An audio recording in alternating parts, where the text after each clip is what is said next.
আল্লাহর হাবিবের রওজা শরীফ দেখে আমি সহ্য করতে পারি না রে আবু বকর, বিদায় দাও, আমি চলে যাব।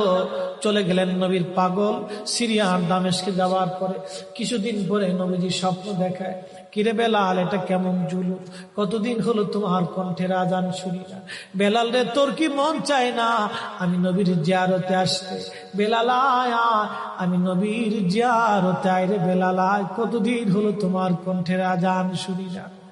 স্বপ্ন যখন নবীজি দেখাইছে, এ মুসলমান, হযরতে বেলাল সুদূর সিরিয়ার দামেস্ক থেকে পাগলের মতো দৌড়াইলেন, পাগলের মতো ছুটে আসলেন।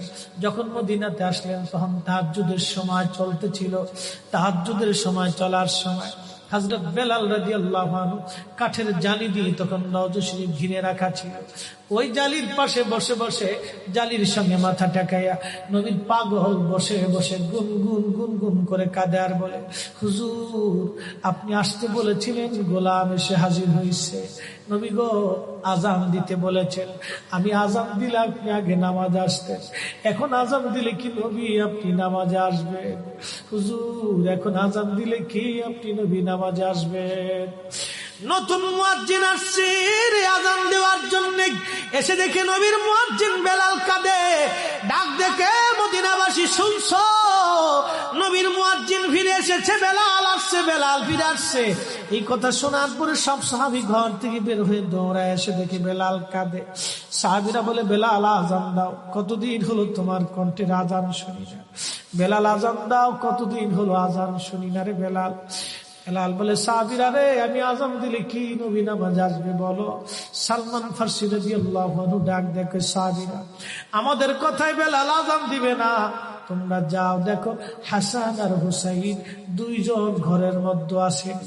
ইমাম হাসান হুসাইন রাদিয়াল্লাহু আনহুমা যদি বলে তাহলে বেলাল অবশ্যই আজান দিবে। সালমান ফারসির পরামর্শে সাহাবীরা দৌড়ায় গেলেন। বর্তমান 7 নম্বর গেট বাবু সালাম বরাবর একটা মসজিদ আছে, মসজিদে আলী। এটাই ছিল হযরত ফাতেমা রাদিয়াল্লাহু আনহার বাড়ি। এই বাড়িতে দৌড়াই যাওয়ার পরে ইমাম হাসান হুসাইন রাদিয়াল্লাহু আনহুমা দুইজনকে নিয়ে আসা হলো। দুইজনকে নিয়ে আসার পরে হযরত ইমাম হাসানকে দেখতে আমার নবীর মতো দেখা যাইতো, চেহারাটা রাসূল করিমের চেহারার মতো ছিল। নাতি দৌহিত্র নানার চেহারা পেয়েছিলেন, ইমাম হুসাইন ও নানার সুরত পেয়েছিলেন। দুই ভাই নানার সুরত পেয়েছিলেন। হযরতে বেলাল রওজা শরীফ থেকে উঠে হযরতে হাসানের বুকের মধ্যে মাথা ঠেকায় কাঁদতেছে, ইমাম হুসাইনের বুকের মধ্যে মাথা ঠেকায় কাঁদে। হযরত ইমাম হাসান ডাক দেখে, নানার মুয়াজ্জিন, কতদিন হলো তোমার কণ্ঠে আজান শুনি না, যে কণ্ঠ দিয়া নানার আজান শুনাইতা, যাও গো ওই কণ্ঠ দিয়ে আমাদেরকেও আজান শোনাইয়া যাও। যখন হযরতে বেলাল ইমাম হাসান এই কথা বললেন, হযরতে বেলাল দৌড়াই গেলেন। যেই বনু নাজ্জার গোত্রের মহিলা সাহাবীর ছাদের উপরে দাঁড়ায় বেলাল আজান দিত। আবু দাউদের 519 নম্বর হাদিসের মধ্যে আসছে, প্রত্যেক ফজরের নামাজের শুভেচ্ছা আদিকের আগে বেলাল দাঁড়াইতেন। দাঁড়ায় আজানের আগে বলতেন, আল্লাহুম্মা ইন্নী আহমাদুকা ওয়া নাস্তাঈনুকা আলা কুরাইশিন ইউকিমু দীনাক। প্রত্যেক ফজরের আজানের আগে এই দোয়াটা পড়ে বেলাল আজান শুরু করতেন। হযরত বেলাল রাদিয়াল্লাহু আনহু আজকে তাহাজ্জুদের আজান দিতে গেছে। আজান দিতে যাওয়ার পরে হযরত বেলাল যখন আজান দিলেন, আল্লাহু আকবার, আল্লাহু আকবার, আজানের মধুর ধ্বনি সারা মদিনার রন্দে রন্দে ছড়িয়ে গেল। মদিনার ঘর থেকে সব সাহাবী বের হয়ে দৌড় মারছে। আবার যখন বলেন আল্লাহু আকবার, আল্লাহু আকবার, সব সাহাবী, মহিলা, বৃদ্ধ, বনিতা ঘর থেকে বের হয়ে দৌড় মারছে। যখন বলল আশহাদু আল্লা ইলাহা ইল্লাল্লাহ, মদিনার ঘর থেকে সব মহিলারা ঘর থেকে বের হয়ে দৌড় মারছে রে, আর কান্না করে, নবী বুঝি ফিরে আসছে রে। আবার যখন বলেন আশহাদু আল্লা ইলাহা ইল্লাল্লাহ, তখন মদিনার মানুষ কান্না করতেছিল, গুন গুন গুন গুন করে কান্না করে। মদিনার ভিতরে আওয়াজ বের হয়ে গেল, নবী বুঝি আসছে রে, নবী বুঝি ফিরে আসছে রে, নবী বুঝি ফিরে আসছে রে, নবী বুঝি আসছে।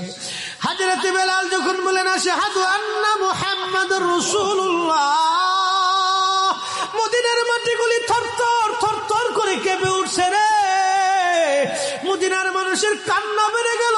হযরত বেলাল অজ্ঞান হয়ে জমিনের মধ্যে পড়ে গেলেন, তিনি বেহুশ।